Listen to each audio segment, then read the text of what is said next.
कलयुग ने तीनों युग को सम्मान पूर्वक बिछावा लगा दिया, सिंहासन पे तीनों बैठ गया। कलयुग ने पूछा किम प्रयोजनम, किस प्रयोजन से आना हुआ। सतयुग, त्रेतायुग, द्वापर युग कहते कलयुग। तेरे युग में बहुत पाप हो रहा है, अत्याचार, अनाचार, दुष्टाचार हो रहा है, अधर्म हो रहा है, इसीलिए तू इस अधर्म पाप को रोक ले। यही समझाने हम तीनों तुम्हारे पास आए। कलयुग ने कहा ऐसा क्या देख लिया मेरे युग में। कल पाप, तेरे युग में बहुत पाप हो रहा है, इसीलिए मान जा हमारे बात, अपने पाप को रोक।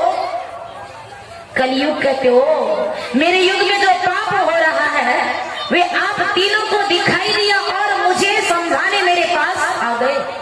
आप तीनों के युग में जब पाप हुआ था उस समय आप तीनों को नहीं दिखाई देता था, अपने युग में हुआ पाप का फैसला न कर पाए, उस पापियों को दंड दे नहीं पाए, और आप तीनों अभी हमें समझाने आए। सतयुग ने कहा मेरे युग में ऐसा कोई पाप हुआ ही नहीं। कलयुग कहते सावधान हो जाओ, तुम्हारे युग भी पाप हुआ है। बोले कौन सा पाप?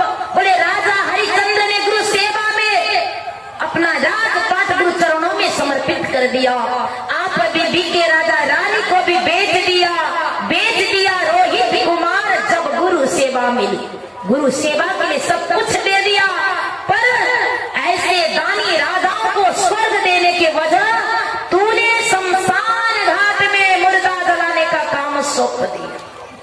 लोगों के घर में बिक्री करवा दिया, उनकी पत्नी को भी, उनके पुत्र को भी बेचवा दिया, और तू मेरा फैसला करने मेरे पास आया। सत्य का मुंह बंद हो गया। त्रेता ने कहा अरे उसने थोड़ा बोला क्या, सामू तूने बंद कर दिया, पर मेरा बात मानना होगा। कलयुग कहते तेरे युग में भी पाप हुआ।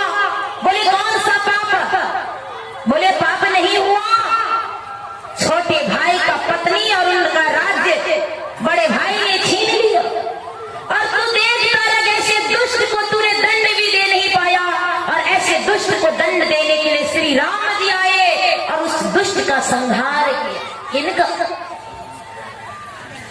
सुग्रीव का पत्नी और राज्य कौन छीन लिया था? बाली ने। अब त्रेता का मुंह भी बंद हो गया। द्वापर कहता मेरी बात को मान ले।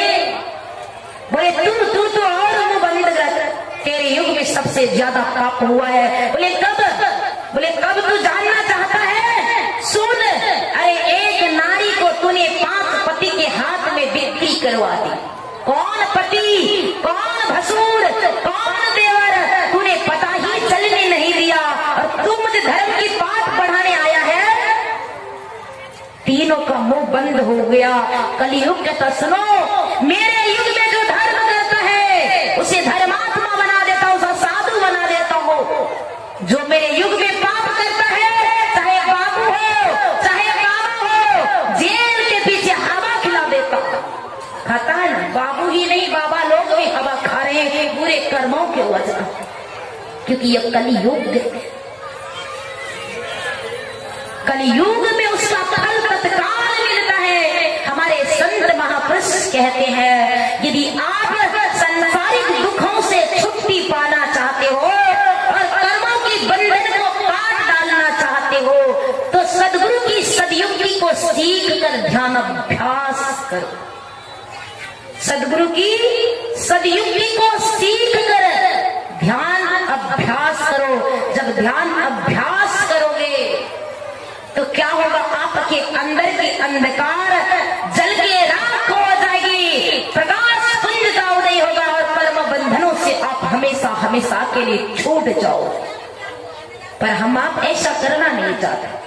भगवान का भक्ति तो दूर जाए। अरे जिन माँ बाप ने हमें जन्म दिया है उस माँ बाप का तो सेवा नहीं करना चाहते। भगवान का भक्ति तो दूर जाए।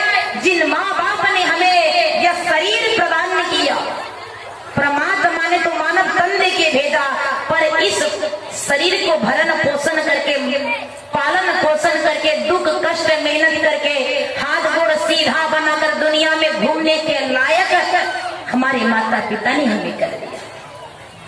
पर उस माँ बाप का भी हम आप सेवा नहीं करना चाहते हैं। याद रखिएगा, जो माँ बाप को नहीं मानता, उनका सेवा नहीं करता है, ऐसे लोग भी कभी न कभी माँ बाप तो बनता है, उनके साथ भी यही होता है। इसलिए तो कहते हैं, हर बात को तुम भूलो, माँ बाप को मत भूलना, उपकार इनके लाखों है, इस बात को मत भूलना। सतीश भजन के बाद